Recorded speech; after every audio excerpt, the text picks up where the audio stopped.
हाय there. इस video का topic है introduction to human resource management. सबसे पहले तो मैं आपको ये बात बताऊंगी कि ह्यूमन रिसोर्स मैनेजमेंट सीखना हमारे लिए ज़रूरी क्यों है। अब ये इम्पॉर्टेंट नहीं है कि आप ह्यूमन रिसोर्स मैनेजमेंट तभी पढ़ें जब आपने किसी ऑर्गेनाइजेशन में ह्यूमन रिसोर्स मैनेजमेंट डिपार्टमेंट में काम करना हो, क्योंकि एचआर का जो बेसिक नॉलेज है वो आप किसी भी ऑर्गेनाइजेशन में कोई भी काम कर लेंगे तो आपके करियर में आपके लिए बहुत ज़्यादा हेल्पफुल होगा। अब हम ह्यूमन रिसोर्स मैनेजमेंट की तरफ आते हैं। आपकी आसानी के लिए ये जो टर्म है ह्यूमन रिसोर्स मैनेजमेंट, इसको मैं 3 पार्ट्स में ब्रेकअप करूँगी। ह्यूमन रिसोर्स और मैनेजमेंट। सबसे पहले है ह्यूमन। अब ह्यूमन रिसोर्स मैनेजमेंट में हम किन ह्यूमंस की बात कर रहे हैं? ये आपकी फैमिली के बारे में नहीं है, ये आम लोगों के लिए नहीं है। It is about the people that are working in an organization as employees. ये किसी भी ऑर्गेनाइजेशन में काम करने वाले एम्प्लॉयज़ के बारे में है। इसलिए हम ह्यूमन रिसोर्स मैनेजमेंट में किन ह्यूमंस को स्टडी करेंगे? एम्प्लॉयज़ को। नेक्स्ट है रिसोर्स। रिसोर्स का जो लिटरल मीनिंग है उर्दू में वो है वसाइल। रिसोर्सेज को कहते हैं वसाइल।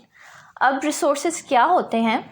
किसी भी ऑर्गेनाइजेशन का पर्पस अचीव करने के लिए जिन चीज़ों की ज़रूरत होती है, जिन एलिमेंट्स की ज़रूरत होती है, उनको रिसोर्सेज कहा जाता है। अब ऑर्गेनाइजेशंस में डिफरेंट रिसोर्सेज यूज़ होते हैं, ठीक है। Human, physical, financial, technical, informational, ठीक है।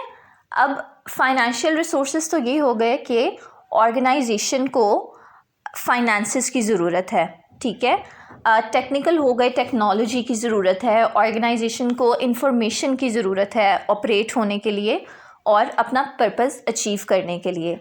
तो ह्यूमंस की भी ऑर्गेनाइजेशंस में बहुत ज़्यादा ज़रूरत होती है।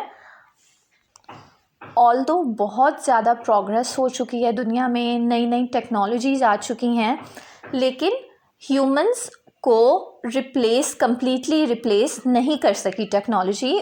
ऑर्गेनाइजेशंस में ह्यूमंस की ज़रूरत मस्ट होती है, ठीक है। तो human resources and then management. अब अगर आप ह्यूमन रिसोर्स मैनेजमेंट के बारे में पढ़ रहे हैं, ये कोर्स पढ़ रहे हैं, तो दैट मीन्स कि आपने मैनेजमेंट का जो बेसिक कोर्स होता है वो तो आपने पढ़ा ही होगा। Whether it is introduction to management या प्रिंसिपल्स ऑफ मैनेजमेंट, जो बेसिक मैनेजमेंट का कोर्स होता है, ठीक है। तो आपको मैनेजमेंट के बारे में आइडिया तो होगा ही कि व्हाट इज़ मैनेजमेंट। लेकिन मैनेजमेंट मैं आपको बताती हूँ कि क्या है। It is the function of planning, organising, leading, controlling and assurance.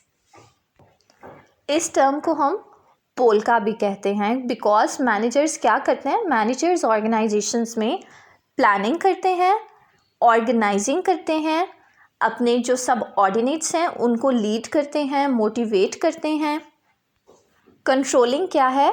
कि जो परफॉर्मेंस है वो अकॉर्डिंग टू द स्टैंडर्ड्स है या नहीं है, और अगर उसमें डिस्क्रिपेंसीज हैं तो वो क्यों है, और नेसेसरी स्टेप्स लेना ताकि जो परफॉर्मेंस गैप्स हैं वो फिल हो सकें। और अश्योरेंस क्या है? कि ये सब स्टेप्स एफिशिएंटली और इफ़ेक्टिवली परफॉर्म हुए हैं या नहीं हुए हैं। तो मैनेजमेंट क्या है? It is the function of planning, organising, leading and controlling of organisational resources to accomplish the goals efficiently and effectively. तो human resource management अब क्या है? It is the study of people working in an organization. अभी इसकी definition को हम study करते हैं, ठीक है। Human resource management is the strategic approach to the effective management of people in a company or organization such that they help their business gain a competitive advantage. तो human resource management में क्या होता है कि organisation में काम करने वाले एम्प्लॉयज़ की परफॉर्मेंस से रिलेटेड स्ट्रैटेजीज़ इस तरह बनाई जाती हैं कि ऑर्गेनाइजेशन को कॉम्पिटिटिव एडवांटेज हासिल हो सके, बिज़नेस को कॉम्पिटिटिव एडवांटेज हासिल हो सके। अब कॉम्पिटिटिव एडवांटेज ये जो टर्म है इसका क्या मतलब है? अच्छा, आजकल जो बिज़नेस वर्ल्ड है वो बहुत तेज़ी से प्रोग्रेस कर रही है, बहुत रैपिड प्रोग्रेस हो रही है इसमें। तो कंपनीज़ के पास फाइनेंसेस भी बहुत ज़्यादा होते हैं, बड़ी बड़ी ऑर्गेनाइजेशंस के पास। टेक्नोलॉजी की बात की जाए तो टेक्नोलॉजिकल एडवांसमेंट्स भी बहुत रैपिडली हो रही हैं। अगर एक कंपनी ने कोई नई टेक्नोलॉजी यूज़ की है तो सूनर और लेटर दूसरी ऑर्गेनाइजेशंस भी वो टेक्नोलॉजी यूज़ कर लेंगी, ठीक है। तो जो एक एज मिल रही थी उस कंपनी को ओवर इट्स कंपेटिटर्स, वो क्या हो जाएगी, वो ख़त्म हो जाएगी। But there is one thing that can give you an edge over your competitors in the long term. वो क्या है? आपके ह्यूमन रिसोर्सेज।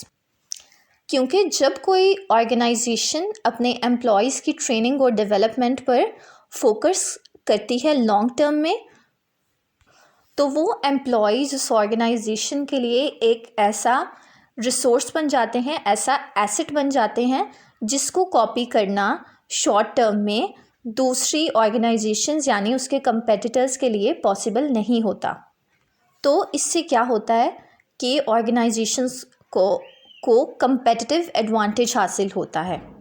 ऑर्गेनाइजेशन के पास एक ऐसा एसेट आ जाता है जो दूसरे उसके कंपेटिटर्स के पास नहीं है। तो इसलिए ह्यूमन रिसोर्सेज को डेवलप करना, उनको इम्प्रूव करना ऑर्गेनाइजेशंस के लिए बहुत ज़्यादा इम्पॉर्टेंट होता जा रहा है आजकल की बिज़नेस वर्ल्ड में। इसलिए ह्यूमन रिसोर्स मैनेजमेंट फोकस करती है कि एम्प्लॉई परफॉर्मेंस को मैक्सिमाइज़ किया जा सके ताकि ऑर्गेनाइजेशन के जो गोल्स हैं वो एफिशिएंटली और इफ़ेक्टिवली अचीव किए जा सकें। इस वीडियो के लिए इतना इनफ है, और अगर आपको कोई भी कन्फ्यूजन हो, कोई भी क्वेश्चंस हो तो मुझे कमेंट्स में ज़रूर बताइएगा। Take care.